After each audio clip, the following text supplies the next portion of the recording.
Do you know how to connect your speech in British English? Well, let's have a look at these three phrases here. What can we do to connect these words together? So for instance, we could say free us or free us. Go out or go out. Lisa Adams or Lisa Adams. So if you'd like to learn the little secret that native speakers use to connect these types of words together by actually adding an extra sound in between, then you're really going to enjoy today's lesson. As a teacher, many of my students complain to me that native speakers speak too fast and they can't understand what they're saying. Now, I actually replied to them, it's not necessarily fast speech that they're using, but probably what they're doing is connecting words together. So it makes it very difficult for you to know where a word ends or where the next word begins.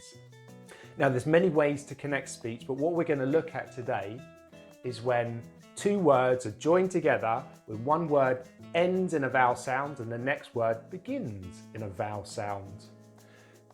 But what we're going to do today is we're actually going to add a consonant sound in between these two words to make it easier for us to say and to avoid hiatus. So there's three different ways to do this depending on the vowels that the words end in. So let's look at the first way, which is by adding a w sound. So we add a w sound when we're working with rounded vowels. We call them rounded vowels, and just three of them in British English, because our lips have to round for these sounds. So we have oo, o and ow. So you can see in this expression here, who are you? So who ends in the rounded vowel, oo, long vowel sound. So we're going to add a w in between the two words. So instead of who are you, it becomes who are you? Who are you? Who are you? Who are you to talk about? Who are you? The next expression, go away. So the go ends in the o, rounded vowel. So we say go away, go away, go away, go away. To go away. Just go away. Now we have now and then. So now ends in the rounded vowel, the ow vowel. So we could say now and then, but joining together and adding a w sound, now and then, now and then, now and then. Every now and then. But every now and then. So the second way to join these words together is to use the y sound. And we do this when we're using high vowels. Vowels such as I, a, I and oi. So the last three are what we call diphthongs, so double vowels. So let's take a look at these four expressions, and let's join them together with the y sound. So we understand becomes we understand, we understand, we understand.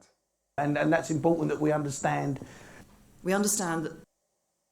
Pay up becomes pay up, pay up, pay up. And then gave homeowners a choice, pay up or lose your home. Try it becomes try it, try it, try it. Try it out and see if it works for you. Just try it. Boy and girl becomes boy and girl, boy and girl, boy and girl. Boy and girl saying it. Okay, and the last way that we connect these types of words together when they're vowel sounds is when we're using neutral vowels. And actually there's quite a few neutral vowels, and what's interesting about these vowels is they sound a bit like there's an R at the end of these words. However, there aren't. Now in English, or in British English I should say, most forms of British English are non-rhotic, or the R is non-rhotic. What that means is you only pronounce the letter R if it's followed by a vowel sound. So like a word like this, yeah, red, red. But for instance, my name is, my title is teacher, cha. I'm not pronouncing the R at the end, it's just a ch and then a schwa, cha. So usually the R at the end of the word, it's not pronounced. However, in connected speech, we can use a linking R sound to connect these words together.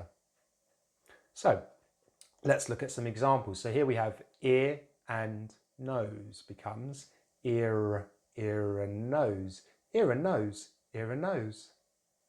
Brother and sister becomes brother and sister, brother and sister, brother and sister. My little brother and sister. War and peace becomes war and peace, war and peace, war and peace. War and peace. Everybody knows War and Peace. Law and order becomes law and order, law and order, law and order. And finally, stir it, stir it, stir it. And that every family member stir it in turn. Just stir it. So there we are. I'm just going to stir it through. Okay, so those are the 3 different ways to connect our speech. So let's do some practice. I actually have 20 short phrases that I'm going to share with you. First, I'm going to say them quite quickly. Then I'm going to say it very slowly so that you can hear that sound insertion. Then I'm going to say it for the 3rd time at normal speed. And then I'll pause to allow you to repeat after me. Okay, so you ready? Let's go for the first one. Can you see it? Can you see it? Can you see it? Can you hear it? Can you hear it? Can you hear it? Joe isn't here. Joe isn't here. Joe isn't here. I'll bring your tray up in a minute. I'll bring your tray up in a minute. I'll bring your tray up in a minute.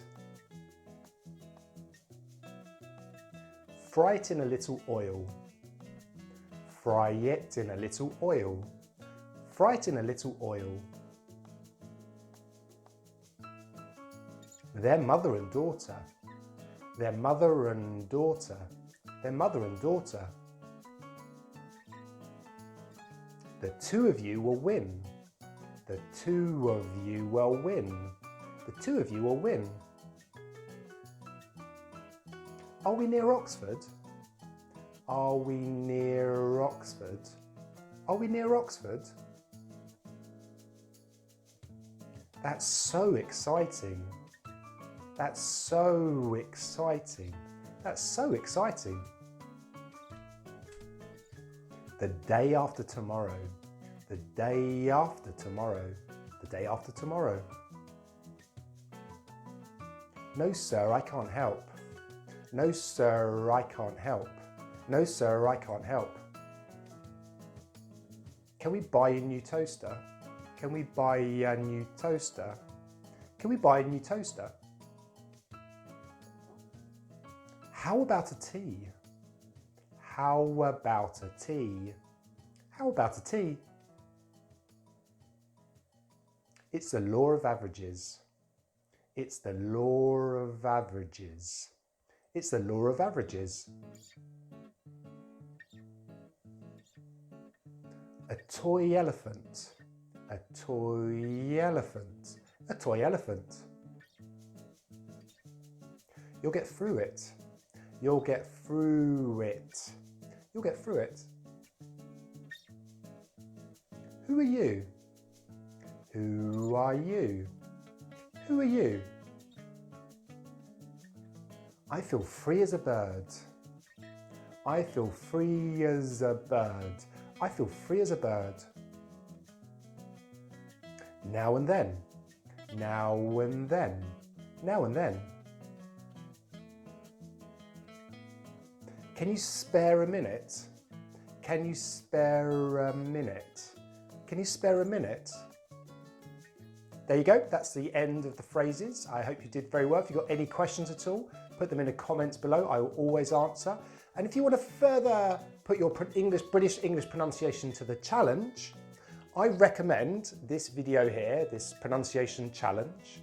And if you're curious about whether your English pronunciation is British English or American English, I recommend this accent challenge video here.